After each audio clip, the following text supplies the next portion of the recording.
training here in Riverside. Early day for Riverside.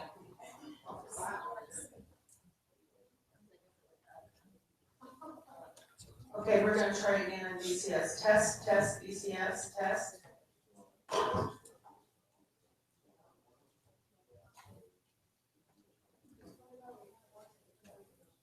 So nobody's doing the audio on the DCS now? The computer.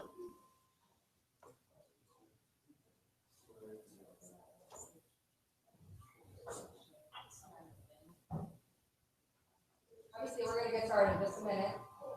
You know, it always happens too, right? You test it and it works perfectly.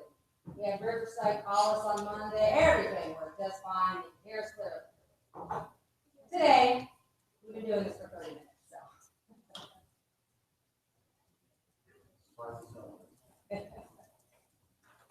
We're just gonna go ask the guys in BCS, those on BCS, just call in. Because otherwise we'll have to start all over again like this kind of thing.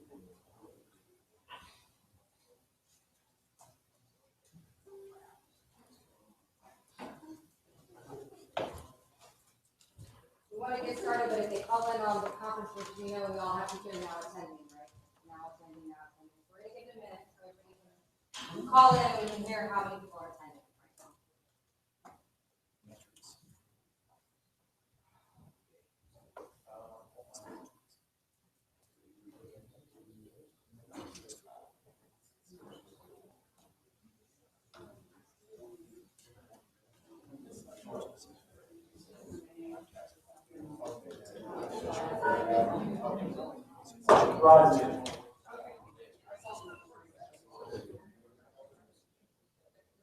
Did you give them the number? Yes.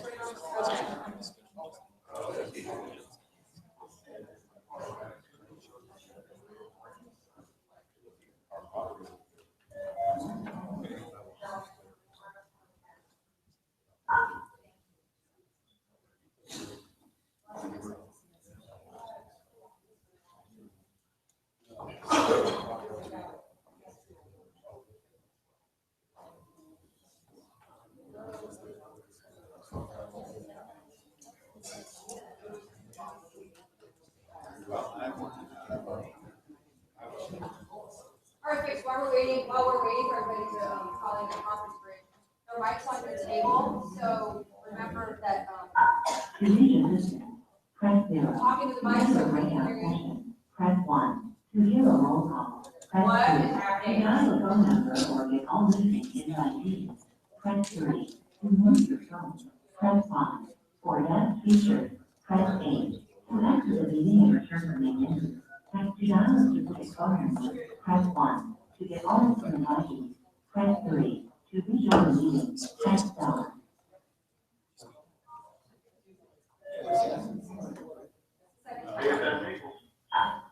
Okay, those are the two that we need to push here on BCS. Okay, you're on the microphone. Why is that over? So that might be something to talk about communication. Why Homework doing this to us today. Okay. So anyway, just make sure that when if you have a question or you're making a comment, that you close to the microphone so that everyone can hear you. Okay. You have to push the button. It's on. Oh, it's already on. The mics are hot.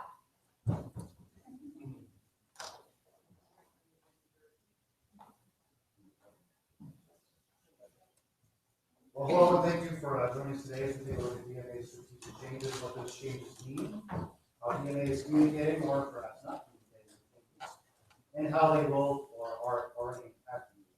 For those of you who have not met me, I'm Scott Speaks, your Bald beautiful host and moderator for today's event, which, by the way, was streamed up on DNA Support. Joining the discussions are members of DNA's strategic management team, communication team, innovation team, and a handful of subject matter experts, folks that we felt were honest agents of the organization to help guide the conversation, provide some adult supervision, if you will, as we talk about what's happening in DNA. Additionally, we have some folks from around the world despite our best efforts to organize the different meetings. They will be joining the conversation via the DCS, Defense Collaboration System, or Indian Television Conference Relation. And basically, it's an open, honest, candid conversation about what's happening, that's the activity. So we want to encourage your participation, we won't make you lie on the road, like 9 o'clock, sheriff's county department. Watching that Netflix series, huh?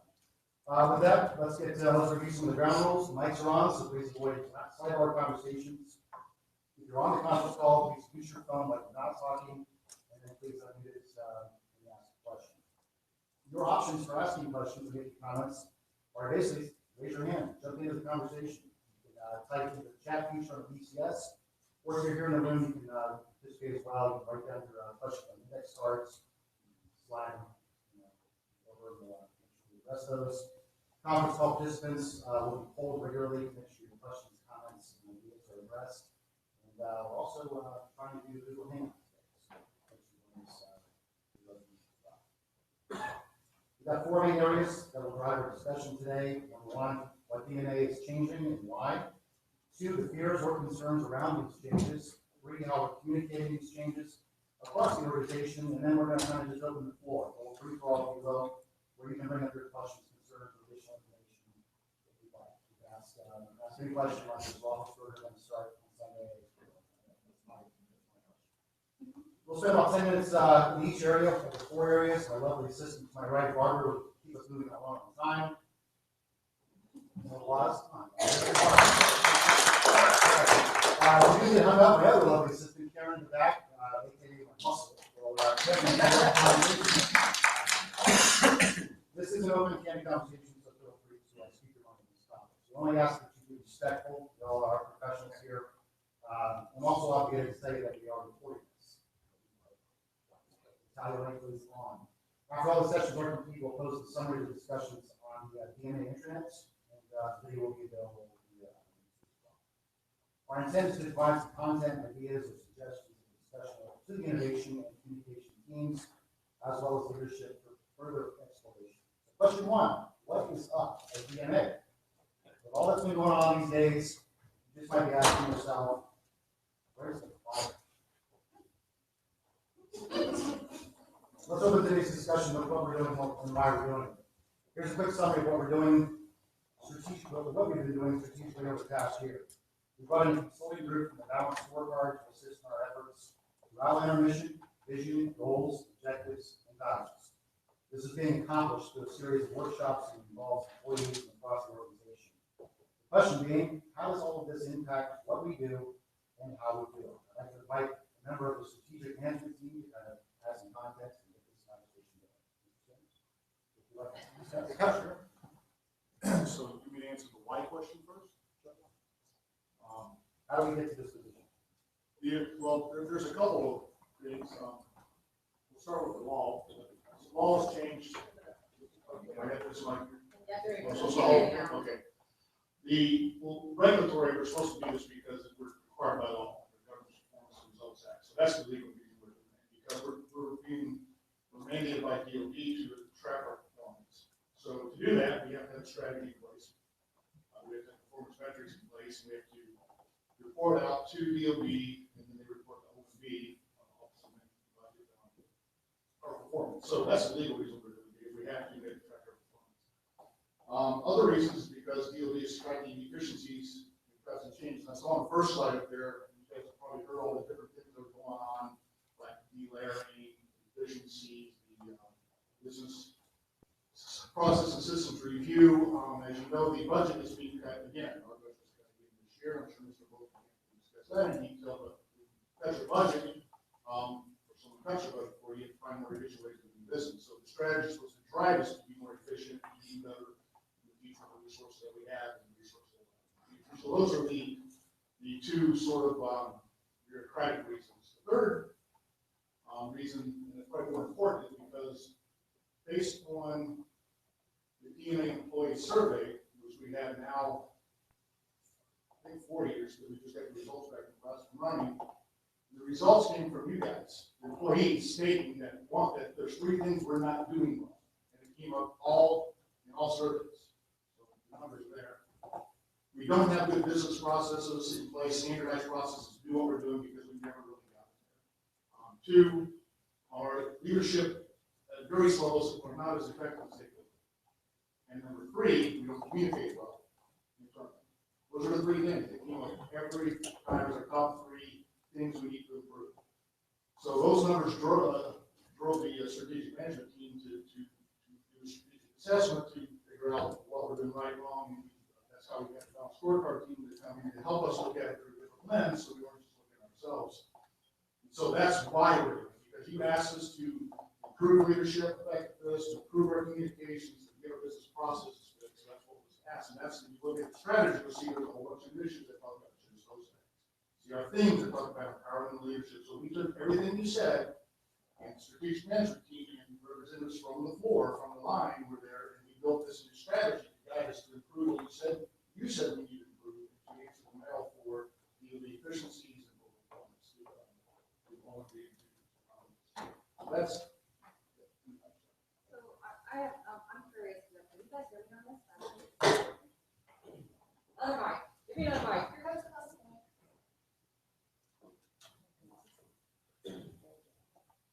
So I'm curious, these are all like really big words, okay, and it's really high level. And I think that a lot of us are kind of confused about really, what does this mean to me at my job, you know? I mean, things are changing. I think out in the regions, out at AFRCS and even in production, you know, we hear that things are changing and there's new processes, but what does that really mean to me, you know? I mean, is my job changing, or is the mission changing, or is how we do business going to change? I think those are some of the concerns or the questions that are going on. Anybody? Anybody? If we break this down market style, I think is kind of what we're getting at, Joe. Is there any way to simplify that explanation that you gave so that they can understand how it impacts people from the very bottom to the very top? I think changing the component style of what other organizations do. That's pretty high level too. I think when I sit down and I talk to a lot of people, I go down, I go over to these folks, I go downstairs, I wander around. What I hear when I talk to someone is we don't get as much information as we need to do our job better. We need a little bit better information. So that's a communication. So we want to do that better. How do we want to do it? Through leadership. You should not always just come to my desk up there in the sunny part of the building and ask me questions about the strategy, because then it would just be Joe's strategy. That's not what it's about. It's your strategy, because you told us we need to do things. So we want to communicate better with you guys. Whatever it is, we want to do that. We want the bill managers to be a place to get information that passes through, not to be the whole. Because we heard through the surveys, and through working groups, and through other things that there seems to be a barrier of getting down, and we want to remove that barrier. So that's the ground level that we want to communicate. The business process goes back to what you said about how everyone responded that one of the lowest returns on all the surveys was that we work across functional lines well, because we do that as individuals at whatever level of production and folks. But we don't think our managers support working across functional lines that have a low score. So you see, we do it in spite of what our bosses tell us. So those are the things we're hearing from the ground level. So we're trying to treat the leadership empowerment and these other things to promote that, and to say that that's what Mr. Shepard promotes, is leadership promotes. We're going to push that down because it has to be transparent, and it has to be open lines of communication. If you have a great idea of how to make your process better, that can help. DINFOS does a great job of logistics room on how they check gear in and out. Why shouldn't we be doing that? We should learn from that, stuff like that. So we just want to make change there at the ground level. Does that make sense? I mean, that's what we're hearing. We want feedback through the leadership to tell us if we're right or wrong. And so far, we've been told it's communication of business process.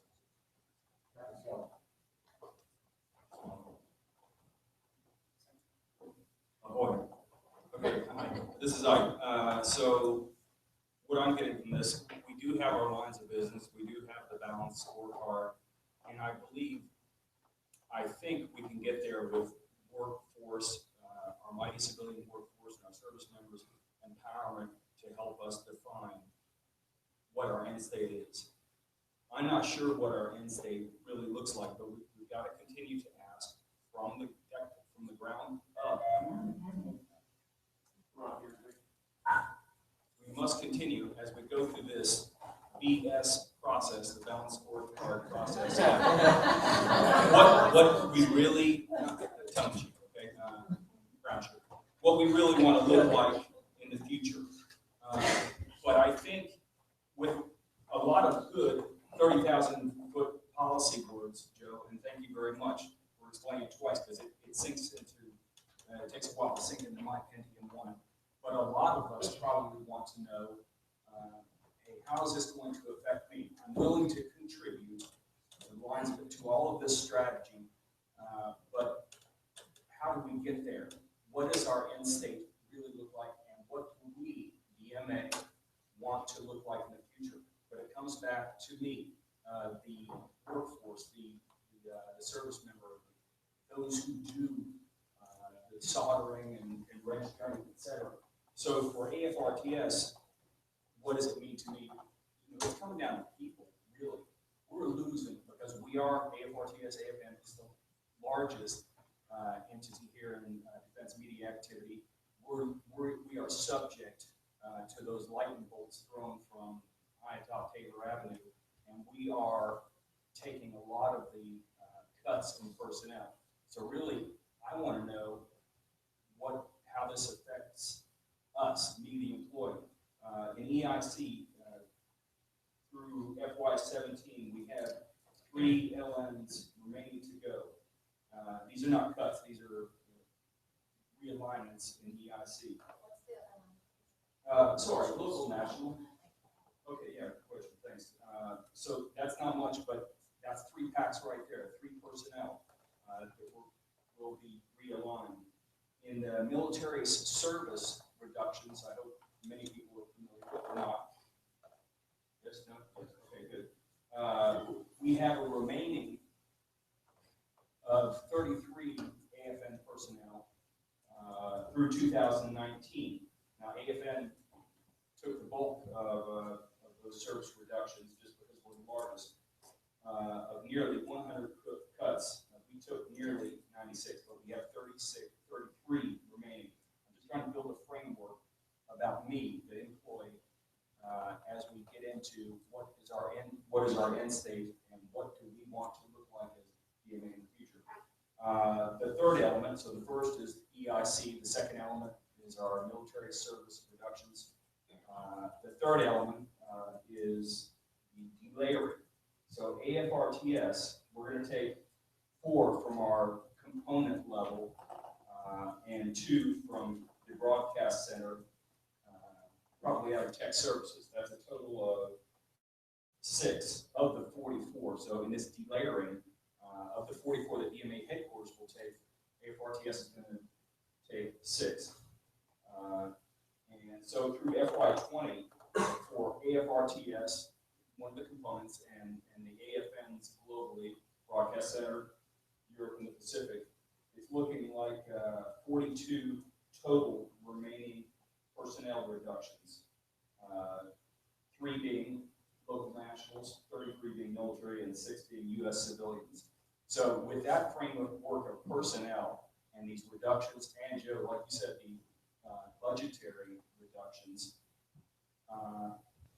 what crystal balls are we going to do? What are we not going to achieve because we cannot do it with quality to our audiences and to our customers? But we've got to ask this. Here's my framework of personnel, really smart people in the workforce. But how can I achieve X? And I don't know what X is. I don't know what our end state really is. I'm not sure what DMA really wants to look like in the future.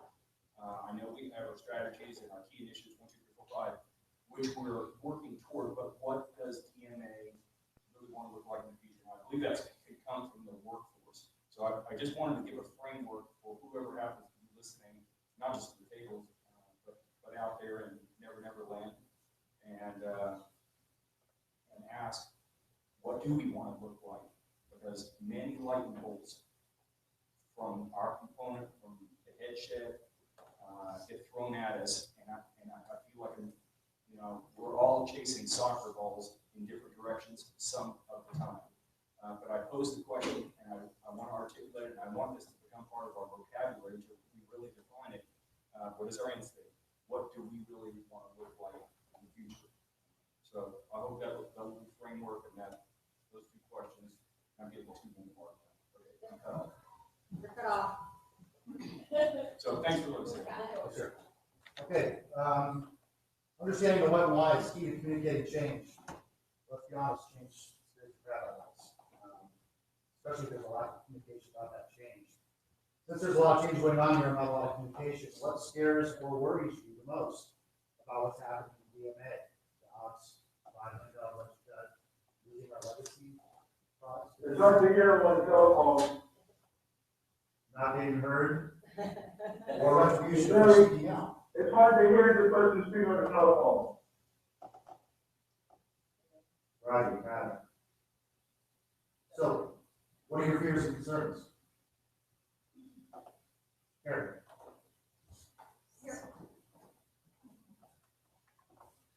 So, just, It's on. Just talk so about. to, kind of build on what Jennifer had said prior to Captain Skelton. From my position, we're looking at it not even from a component level or directorate level, but below that. So, the question I get asked is, all the time is, is this gonna mean, are we gonna, we talk about delayering and these kinds of things, does that mean that we won't work with you anymore? Are they gonna gain efficiencies by combining jobs? What does that look like? Because that is certainly not getting down to our level. I don't think they know what, they even heard delayering. I've heard it in conversations on the smoke deck, but, looking at it from an organizational perspective, and as we get down to the other levels, those are the big questions being asked.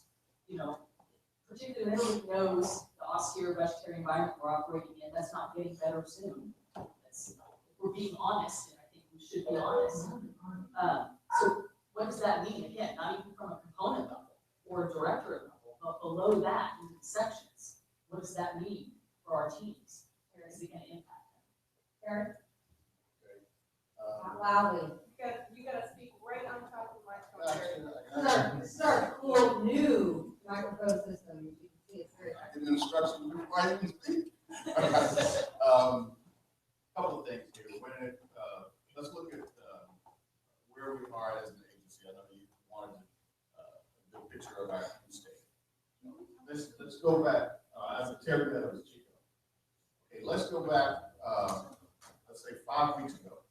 5 weeks ago, we were anticipating our civilian pay budget to be the same as it's always been. So we could hire at 100%. That's just 5 weeks ago. Here we are today, we know that's not the case. We're 5 million plus short of that. So now we have to draw a line in the sand. And to be honest with you, there's no magic button to push to say that today that magic line in the sand is right here. There has to be a lot of work done behind that. I know people are impatient and they want answers now, but what we want to do is give you a good answer and not a fast answer. Okay, so we do ask for your patience in that area. Understand the management headquarters reduction, there are 40 positions that 40 plus positions that we have to, 43 positions over 4 years that we have to reduce. Okay, so that's just something that we cannot get around. That's different from the layering. The layering is actually taking a look at how we are structured right now. How our people, how our management and our levels are concerned throughout this agency. So for example, we will be taking a look at things such as, we have a section and it has a 14 as a chief, and we got 2 or 3, 13 behind that are not managers, and then we got 4 or 5 12s that are right beneath that. We have to actually take a look at how our organization is structured. And since we came together in 2008, that's never been done. So it's going to be a tough road, but unfortunately, we didn't do it in 2008. We have to do it now. Hopefully that answers some of the questions. This is Colonel Mills, the TBI director. Let me expand a second on what Terry just said and clarify something, because if Carrie doesn't get it, then the workforce doesn't get it. Delayering is not a DMA thing. It's an OSD thing. Let me make sure everybody understands that. This is not something we dreamed up. The department's got to cut, and there are two ways to cut the civilian workforce. You either take away the bodies or you take away the money. Delayering takes away the bodies by taking away the money. Okay, here's the way it works. Okay, this is how the thinking starts at OSD. If you've got one person working for 2 and then 2 working for 5 and so on down the road, everybody keeps bumping up the grade levels, and every time somebody at the top moves up, everybody else kind of log jams up. Okay, it's called the DC log jam. Everybody knows it. And it happens in all those different places. How do you unravel that? Because what ends up happening over time is you start paying more civilian pay for the same workforce because everybody keeps bumping up. So what does OSD try to do? What they do is they try to level everybody or take management layers out. And when you do that, now let's say, and their target is 1 supervisor to 10. So now whatever grade structure the supervisor is targeted to be at, 13, 14, 15, everyone below that, right, can't keep bumping up. So the savings that happens on that happens over time as people start dropping out of the workforce for whatever reason, moving to different positions or moving to different agencies or retiring or whatever.